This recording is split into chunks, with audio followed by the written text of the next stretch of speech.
Biz ki bu qədər Həzrət Əlinin fəzilətindən danışırıq, nə qədər danışırıq. Sizə bir söz deyim, ant da içə bilərəm bu sözümə. Biz ki bu qədər danışırıq, Həzrət Əlinin xəbərsiz olduğumuz fəzilətləri bildiklərimizdən daha çoxdur. Biz bilmirik, Həzrət Əlinin nə gizli gözəllikləri var. Bu qədər ki biz danışırıq. Bizə bir Həzrət Əli haqqında hər şey yazılıb. Əvvəla hər şey yazılmayıb, ikincisi yazılan da alt qatından xəbərsizlik. Həzrət Peyğəmbər ki, heç. O Peyğəmbər heç. O da zirvədir. İmam Hüseyn də elə. Əhl-i Beyt hamısı elə. Və gətirim sözü bu günlərə, bunu da deyim sizə ki, İmam Hüseynin və Həzrəti Zeynəbin və Həzrəti Əbəlfəzin müsibətləri var, danışırıq. Bunu da biləsiniz ki, az şey məlumdur biz onların müsibətindən. Biz elə bilirik, onların başına gələn müsibəti bilirik, biz bilmirik onların ürəyində nə baş verirdi.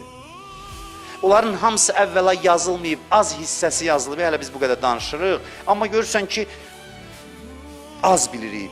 Bunu həmişə yadda saxlayın ki, mənim ağladığım deyil, İmam Hüseynin dərdi. Başqa şeydir, daha dərindir, daha çətindir, həm də daha səfalıdır. Mən bilmirəm, bizim bildiyimiz çox azdır Əhl-i Beytin müsibəti haqqında.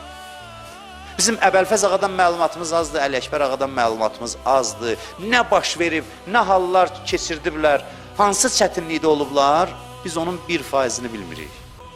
Bizi bu qədər yandırır. Biz bilmədiyimizdən, bir fikir verirsiniz, bir dənə şey sizə deyim.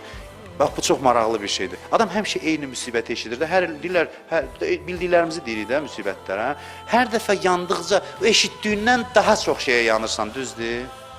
Elə bir adam hiss edir ki, daha çoxdur. Bunu mən hiss edirəm həmişə. Hiss edirəm ki, nəsə daha çoxdur. Elə bu görünən hissəsi budur. Ona görə daha dərindən yandıra bilir bizi. Öz dediyimizdən daha çoxdur. Mən deyə bilirəm ki, bu dediyim deyil, daha dərindir. Daha ağırdır, daha çətindir.